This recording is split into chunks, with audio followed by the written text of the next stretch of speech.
because of the pain and suffering and anguish that I have caused to my beloved family, my parents, my wife, my friends, I would almost rather have this moment pass. For this is an intensely personal decision. That allegation is false. When this woman first got caught up in these charges, I felt, as I felt about all of these women, that, you know, they've just been minding their own business and they got hit by a meteor. Please let me apologize to my family, friends, and staff, and fellow Idahoans for the cloud placed over Idaho. I want to again offer my deep, sincere apologies to all those I have let down and disappointed. To every New Yorker and to all those who believed in what I tried to stand for, I sincerely apologize. I love him. I have forgiven him. Well, you got 20-plus years of political sex scandals there, and all of them had something in common. All of those press events that happened afterwards featured disgraced politicians standing next to their wives. And in two cases, those of the Clintons and the Weiners, the wives actually did some of the talking, though could have found plenty of examples from Mark Sanford or John Edwards or Vito Fossella where the wife was nowhere to be seen when the politician was paying the piper.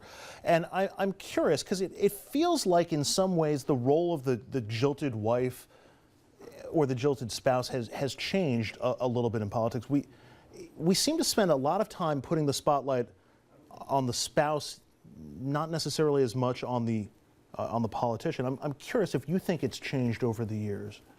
I don't think it has, and I'm not sure that I mean, to the extent that we do put a focus on the wife, and I don't, is it because we collectively as humans are thinking there but for fortune? You know, what would I do in that situation? But I don't think it's changed, and I think each woman makes her own decision. I'm a big believer in gender equity and civil rights in the workplace and gender rights in the workplace, and I am waiting for the day where a popular female governor or popular female politician is caught up in a similar situation, and we're having this conversation Can I just about say, a husband. Women don't do this, Thank guys. you. Thank you. You know what? Women don't do the this. truth is, women are a lot smarter than we are, and I really agree with you. I really don't think we'll have a woman governor caught up being stupid as men are. Humans do this. I thought one of the best things about Nikki Haley's candidacy as governor of South Carolina wasn't that South Asian conversion to Christianity. It was that there was accusations that she was sleeping around, and I'm thinking, God bless, right? Good for you, right? Not judging it, I'm not getting into anybody else's marriage, but when this is happening on both sides of the marriage, then we will know as a society we have progressed. Well, you know, I expected this to come up, and I did a little research. I found one congresswoman, and I can't remember how long ago it was, but one congresswoman who actually had one of these things happen to her. I repeat, women don't do this. Why do you think that is? Why do you think it hasn't balanced out yet? Well, is there more women in public yes, life and more women in government with longer tenure? And I think everybody does this. I think politics and sex, outsized personalities, and the need for attention and approval, it lends itself. It's what they say: politics is Hollywood with less attractive people. This is what goes on. Is Huma somehow a game changer in all this? Because the classic examples in the ones that we just showed were Dina McGreevy standing next to her husband just with a pained look on her face, and Silda Spitzer looking like she wanted to be anywhere else in the world except next to her. But after Huma, I wonder if the next spouse doesn't not only stand next to the spouse but speak up, if the public's going to take that as a sign of guilt. One of our problems is that we are conflating all of these as though they are equal, and they are not equal. I mean, Jim McGreevy announced back in, 2005 or whatever it was, that he was gay. That is a completely different, and not only that he was gay, that he was picking up men at rest stops along the highway. And then they tried to put one of them on the state payroll. Right, that's a lot different. But what I really don't understand about this, each case is different. Each case is all on the individual. I mean, the fact that Weiner's wife decided to speak up, that's on her. I mean, I don't think that puts more pressure on the next one.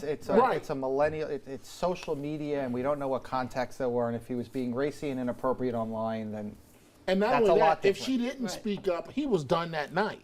She was the only thing that saved his campaign that night, and he's still on life support. And that's being nice, because his campaign for mayor is over. Whereas Mark Sanford, wife wanted nothing to do with him, and he managed to get back. But that's a little different. But that's different. But he did the right thing. He was in love with another woman. He divorced his wife, he married another wife. Well, whatever. How can she stand up and defend him when he's in love with another woman? And was not John hiding Edwards was it. in love with another woman, and John he's a Edwards' pariah. wife, John Edwards' wife didn't stand up. First of all, everyone loved Elizabeth Edwards. She was a rock star on so many levels, and to have this happen to her, and that was on the national stage, that was a presidential campaign. That was not a local race. And then she was dying of cancer. That was the thing that made that particularly dreadful. Other than breaking the public trust, and you can make the Weiner broke the public trust by saying I've changed, and he hadn't. Eliot Spitzer broke the public trust by breaking the law and also embarrassing the state the way he did. But other than breaking the public trust, is everything in bounds now? If you just have a... Or are the Europeans still laughing at us? Is that what you're asking? Could a Silvio Berlusconi, I'm not saying somebody as far as Berlusconi with the parties that he had, but somebody who lives that kind of very social life, have we gotten past that in American politics? I don't think so. America's a very puritanical, very conservative country. And I would say Europeans are more accepting and other countries are more accepting of the way people really order their lives. But I think the problem is the hypocrisy. If you lie, if you are out there as a moral crusader and then you're soliciting relationships in the men's room, it's a different... Is it the shock factor then, that you've got the wide stance or that you're texting people online, just something so beyond the pale that people can't quite process it? Is that where our line is? There's no line. We're just randomly... I think we're making it up as we go along. We have come a long way from the days in the 60s when the giants of journalism, it was gentlemen journalists in Washington who all knew about President Kennedy, and nobody reported it because they thought that it was not, it didn't affect his decision-making process as he held office. So it was just kept quiet. It was considered out of bounds. Andrew, let me just make this point, an observation. Whenever these situations happen, every American wife watching television hits their husband and goes, if that happens to you, I am not standing up there with you at your side. You are on your own, buddy. That happens in almost every household.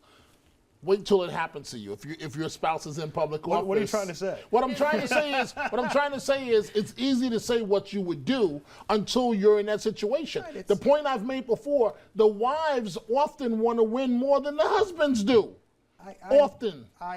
It's about new media. It's about what's considered appropriate for media to cover. But I am uncomfortable with the focus on gender here rather than the focus on marriage and the focus on press and politics and electability and public opinion polls, because the day this is happening as often to political husbands as it is to political wives, despite saying women don't think this way, I think it's more about politics and media and press and the news cycle than it is about gender. All right, we're going to take a break here on RFL, and we're going to end the Weiner affiliated portion of the program. No more Weiner tonight. Fingers crossed, Dominic. Up next is Ray Kelly, a good choice for Secretary of Homeland Security, or will selecting him force President Obama to sound off on stop and frisk? That and more next. Stay with us.